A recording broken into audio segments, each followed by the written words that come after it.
Hello everyone, welcome to learner bee. I am Shivani Chauhan. इस video में हम लोग पढ़ेंगे क्लास 7 हिंदी की बुक का चैप्टर 3 हिमालय की बेटियां। और अगर आप लोगों ने अभी सब्सक्राइब नहीं किया है तो प्लीज़ सब्सक्राइब कर लीजिए। स्टार्ट करते हैं चैप्टर। अभी तक मैंने उन्हें दूर से देखा था। बड़ी गंभीर, शांत, अपने आप में खोई हुई लगती थीं। संभ्रांत महिला की भांति वे प्रतीत होती थीं। तो अभी देखेंगे, आप सोच रहे होंगे मैं लाइन रीड करती जा रही हूँ, अभी समझेंगे कि क्या कहना चाह रहे हैं राइटर। उनके प्रति मेरे दिल में आदर और श्रद्धा के भाव थे।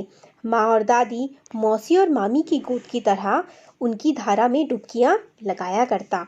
परंतु इस बार जब मैं हिमालय के कंधे पर चढ़ा तो वे कुछ और रूप में सामने थीं। मैं हैरान था कि यही दुबली पतली गंगा, यही यमुना, यही सतलुज समतल मैदानों में उतरकर विशाल कैसे हो जाती हैं। इनका उछलना और कूदना, खिलखिलाकर लगातार हंसते जाना, इनकी यह भावगंभी, इनका यह उल्लास कहाँ गायब हो जाता है मैदान में जाकर। किसी लड़की को जब मैं देखता हूँ, किसी कली पर जब मेरा ध्यान अटक जाता है, तब भी इतना कौतूहल और विस्मय नहीं होता जितना कि इन बेटियों की बाल लीला देखकर होता है। तो अब समझाती हूँ मैं क्या कहना चाह रहे राइटर। हिमालय की बेटियाँ कौन है? हिमालय की बेटियाँ नदियों की बात की जा रही है। तो राइटर किसकी बात कर रहे हैं कि अभी कहते हैं कि मैं जो नदियाँ हैं ना, इनको मैं दूर से देख रहा हूँ, ये कितनी गंभीर हैं। गंभीर वो लोग होते हैं जो एकदम शांत स्वभाव के, अच्छे, बहुत ही सोच समझ के काम करने वाले लोग होते हैं। तो राइटर कहते हैं ये दूर से देखने में कितनी गंभीर, कितनी शांत, कितनी काम लग रही हैं, अपने आप में खोई हुई लगती हैं देखने में। संभ्रांत महिला मतलब एकदम अच्छी, बहुत ही अच्छे विचारों वाली, अच्छे आचरण वाली महिला की तरह ही देखने में लगती हैं। और मेरे दिल में इनके लिए बहुत ही सम्मान है और बहुत ही आदर के भाव है।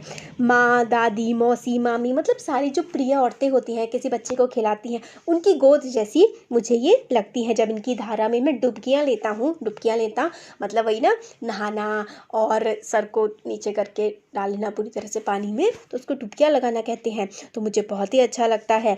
इस हिमालय के कंधे पर से जब मैं इन्हें देखता हूँ तो ये कितनी पतली दुबली लगती हैं। जब हिमालय से गंगा निकलती है तो एक धारा के रूप में होती है और ज़मीन तक पहुँचते पहुँचते वो कितनी बड़ी और विशाल हो जाती है।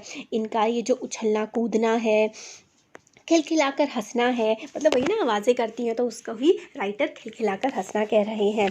ऐसा लगता है कि जब ये पहाड़ी इलाके में होती हैं तो कितनी तेज़ बहती हैं, कितनी खुश और कितनी उल्लास भरी लगती हैं, पर ये जब मैदान में पहुंचती हैं तो ये कहाँ खो जाता है इनका सारा का सारा उल्लास। तो राइटर आगे कहते हैं, जब मैं किसी लड़की को देखता हूँ, किसी कली क्या होती है, जो फ्लावर होता है ना, फ्लावर की जो बेसिक जो बड होती है, जो छोटी सी होती है, तो उसको कली कहते हैं। फ्लावर बनने से पहले उस पर मेरा ध्यान अटक जाता है, तब भी इतना कौतूहल, इतना कन्फ्यूजन, इतना विस्मय कि भाई क्या है मेरे मन में।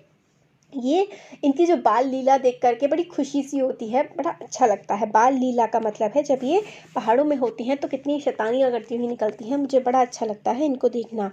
कहाँ ये भागी जा रही हैं? वह कौन लक्ष्य है जिसने इन्हें इतना बेचैन कर रखा है? अपने महान पिता का विराट प्रेम पाकर भी अगर इनका हृदय अतृप्त ही है तो वह कौन होगा जो इनकी प्यास मिटा सकेगा? तो क्या बात कर रहे हैं ये, कहाँ ये भागी जा रही हैं? ये जो नदियाँ हैं ये इतनी तेज़ तेज़ बह रही हैं, ये भागकर जाना कहाँ चाहती हैं? इनका लक्ष्य क्या है? कहाँ पहुँचना चाहती हैं? इनकी डेस्टिनेशन क्या है? क्या इनका गोल है? ये इतनी बेचैन क्यों है? महान पिता का विराट प्रेम, तो महान पिता कौन है? इनके हिमालय की जो बर्फ़ की चोटियाँ हैं जहाँ से इनको पानी मिल रहा है, वही तो इनके पिता हैं। इनके पिता का प्रेम इनके हृदय को अतृप्त है, मतलब इनका जो पिता इनको प्रेम दे रहे हैं, क्या वो पूरा नहीं पड़ रहा है इनके लिए, जो ये इतना ज़्यादा आगे चली जा रही हैं, इतनी शैतानी सी कर रही हैं? अगर इस प्रेम से भी ये तृप्त नहीं हो पा रही हैं तो इनकी जो प्यास है वो आखिर कहाँ जाकर बुझेगी, जो इतनी जल्दी जल्दी में आगे बढ़ती जा रही हैं? बर्फ़ जली नंगी पहाड़ियाँ, छोटे छोटे पौधों से भरी घाटियाँ, बंधुर अधिक सब्ज उपत्यकाएं, ऐसा है इनका लीला निकेतन। तो मतलब ये कहते हैं कि इतने छोटे छोटे पौधे हैं और बड़ा ही खूबसूरत सा पूरा का पूरा नज़ारा है, पौधों से भरी घाटियाँ इंग्लिश में इनको वैली बोला जाता है, और हर तरफ जो है सब्जियां और बहुत ही ज़्यादा खूबसूरत पेड़ पौधे, फूल, सब कुछ है। इनकी लीला जो है वो कितनी ज़्यादा खूबसूरत है। खेलते खेलते जब ये ज़रा दूर निकल जाती हैं तो देवदार, चीर, सरो, चिनार सफ़ेदा कैल के जंगलों में पहुंचकर शायद इन्हें बीती बातें याद करने का मौका मिल जाता होगा। तो ये क्या है, ये सारे पेड़ों के नाम हैं। देवदार, चीड़, ये जो है ना, ये पेड़ों के नाम हैं। तो ये कहते हैं राइटर, जब ये खूब शैतानी करती करती आगे निकल जाती हैं, तो जब ये पेड़ों के जंगलों में पहुंचती है तो इनकी रफ्तार शायद थोड़ी धीमी पड़ जाती होगी। तो इन्हें कुछ सोचने का वक्त मिलता होगा कि हम लोग कहाँ से आए हैं, कहाँ जा रहे हैं। बीती बातों को याद करने का मौका मिल जाता होगा। कौन जाने बूढ़ा हिमालय अपनी इन नटखट बेटियों के लिए कितना सिर धुनता होगा। बड़ी बड़ी चोटियों से जाकर पूछिए तो उत्तर में विराट मौन के सिवाय उनके पास और रखा ही क्या है। तो फिर ये आगे कहते हैं राइटर कि जो बूढ़ा हिमालय है, ये अपनी जो इनकी नटखट बेटियाँ, ये नदियाँ हैं, ये किस तरीके से इसमें पानी देता होगा, वो कौन जवाब देगा। अगर आप हिमालय से जवाब लेने की कोशिश करेंगे तो आपको एक शांति ही वहाँ पर मिलेगी। सिंधु और ब्रह्मपुत्र, ये दो ऐसे नाम हैं जिनके सुनते ही रावी, सतलुज, व्यास, चिनाब, झेलम, काबुल, कपशा, गंगा, यमुना, सरयू, दंडक, कोसी आदि हिमालय की छोटी बड़ी सभी बेटियां आंखों के सामने नाचने लगती हैं। तो देखिए ये है ना, ये यहाँ पे ना सारी की सारी नदियों के नाम हैं। क्या है ये नदियों के नाम यहाँ पर हमें बताए गए हैं। सिंधु, ब्रह्मपुत्र, सिंधु जिसको हम इंग्लिश में इंडस नदी कहते हैं, ब्रह्मपुत्र तो आपको पता ही है, और बाकी रावी भी नदी है, सतलुज, ब्यास, ये सारी की सारी नदियाँ हैं। तो ये काफ़ी सारी नदियाँ तो सिंधु और ब्रह्मपुत्र में से ही निकलती हैं। तो जब आप सिंधु ब्रह्मपुत्र का नाम लेते हैं तो बहुत सारी नदियों की आपको और याद आ जाती है। वास्तव में सिंधु और ब्रह्मपुत्र स्वयं तो कुछ भी नहीं है। दयालु हिमालय के पिघले हुए दिल की एक एक बूंद ना जाने कब से इकट्ठा हो होकर इनको महानदों के रूप में समुद्र की ओर प्रवाहित होती रहती हैं। तो अपने आप में तो सिंधु ब्रह्मपुत्र कुछ भी नहीं है। जो हिमालय है, हिमालय की बर्फ़ पिघलती है, उस बर्फ़ के पिघलने की वजह से इन नदियों में पानी आता है, और उस पानी की वजह से ही तो ये आगे बह पाती हैं और समुद्र में जा कर के मिल पाती हैं। कितना सौभाग्यशाली है वह समुद्र जिसे पर्वतराज हिमालय की इन दो बेटियों का हाथ पकड़ने का श्रेय मिलता है। तो कहते हैं कि समुद्र कितना भाग्यशाली है, कितना लकी है कि जो इस पर्वतराज है, यानी कि हिमालय जो है, इनकी जो बेटियां हैं, जो यहाँ पर इन्होंने ब्रह्मपुत्र और जो इंडस नदी है, सिंधु नदी को इनकी बेटियां कहा है पर्वतराज की, और इनकी बेटियां समुद्र में जाके मिल जाती हैं। तो समंदर कितना भाग्यशाली है। जिन्होंने मैदानों में ही इन नदियों को देखा होगा, उनके ख्याल में शायद ही यह बात आ सके कि बूढ़े हिमालय की गोद में बच्चियां बनकर ये कैसा खेला करती हैं। मतलब ये लोग, राइटर कहते हैं कि जिन लोगों ने इन नदियों को सिर्फ और सिर्फ ज़मीन पर देखा है, सिर्फ प्लेन एरियाज़ में देखा है, तो वो ये इमेजिन भी नहीं कर सकते हैं कि ये जो जब हिमालय की गोद में होती हैं तो कैसे बच्चों की तरह ये हरकतें करती हैं। माँ बाप की गोद में नंग धड़ंग होकर खेलने वाली इन बालिकाओं का रूप पहाड़ी आदमियों के लिए आकर्षक भले ही ना हो, लेकिन मुझे तो ऐसा लुभावना प्रतीत हुआ वह रूप कि हिमालय को, सरूर और समुद्र को उसका दामाद कहने में भी मुझे झिझक नहीं होती। तो ये राइटर क्या कहते हैं कि जो हिमालय की बेटियां हैं, हिमालय की बेटियां कौन है? नदी। बेटी है यहाँ पर नदी। तो बेटी के फादर कौन हुए, पिता कौन हुए? हिमालय। हिमालय यहाँ पर पिता हैं, हिमालय यहाँ पर पिता हैं। और समुद्र कौन है? समुद्र जो है, समुद्र हिमालय के दामाद हैं।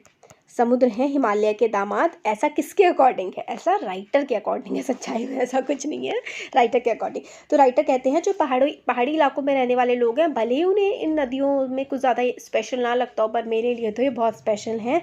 ये हिमालय की बेटियां हैं। हिमालय जो हैं वो समुद्र के ससुर हैं।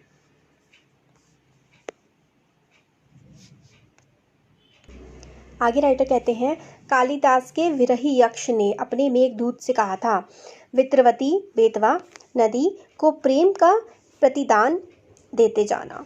तुम्हारी वह प्रियसी तुम्हें पाकर अवश्य ही प्रसन्न होगी। यह बात इन चंचल नदियों को देखकर मुझे अचानक याद आ गई और सोचा कि शायद उस महाकवि को भी नदियों का सचेतन रूपक पसंद था।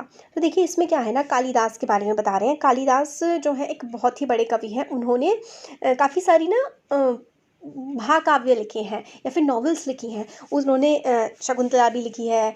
शकुंतला तो एक सेकेंड, उन्होंने मेघदूत लिखी है। तो मेघदूत के बारे में बताते हैं कि जो मेघदूत की कहानी है ना, उस कहानी में तो लवर्स की स्टोरी है। तो एक लवर जो है वो मेघ से कहते हैं, आसमान से कहते हैं कि जो है मेरा प्यार जो है मेरे लवर को दे आओ, और वो बारिश के रूप में, नदियों के रूप में उस तरीके की बातें कहते हैं। तो राइटर कहते हैं कि जिस तरीके से कालिदास ने भी इन नदियों के रूप में प्यार को देख लिया था, शायद वही चीज़ मुझे भी आज इन्हें देख करके याद आ रही है। तो विरही यक्ष ने अपने मेघदूत से कहा था, वेत्रवती बेतवा नदी से को प्रेम का प्रतिपादन देते हुए, तुम्हारी वह प्रेयसी तुम्हें पाकर अवश्य ही प्रसन्न होगी। तो वही है कि जो तुम्हारी लवर है वो तुम्हें पाकर के बहुत ज़्यादा प्रसन्न हो जाएगी। मेघ जो है बादल की बूंदें, नदियाँ जो है बादल की बूंदें और नदियों का फेयर चल रहा है, वो जब बूंदें पड़ेंगी नदी में तो बड़ी नदी खुश हो जाएगी। ये बात सुन करके सोच एकदम से याद आ गई जो राइटर है उनको। दरअसल जो भी कोई नदियों को पहाड़ी, घाटी और समतल आंगनों के मैदान में जुदा जुदा शक्लों में देखेगा, वह इसी नतीजे पर पहुंचेगा। तो वह यही कहते हैं कि किस नतीजे पर पहुंचेगी कि नदियों को, पहाड़ी की घाटियों को, मैदानों को अलग अलग पे देखोगे ना, तो आपको लगेगा कि लवर अपने है ना कि उससे प्यार से अपने मिलने जा रहे हैं। इस तरीके की बातें कहते हैं ये।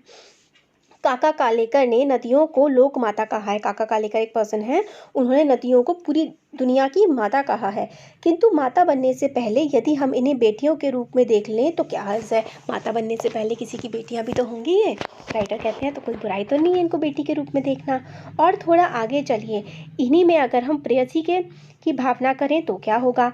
ममता का एक और भी धागा है जिसे हम इनके साथ जोड़ सकते हैं। तो एक प्रेयसी मतलब लवर के रूप में भी हम इनको देख सकते हैं, और ममता का एक और धागा है, इनको हम बहन का भी स्थान दे सकते हैं। बहन का स्थान कितने कवियों ने इन नदियों को दिया है, बहुत कवियों ने नदियों को बहन भी कहा है।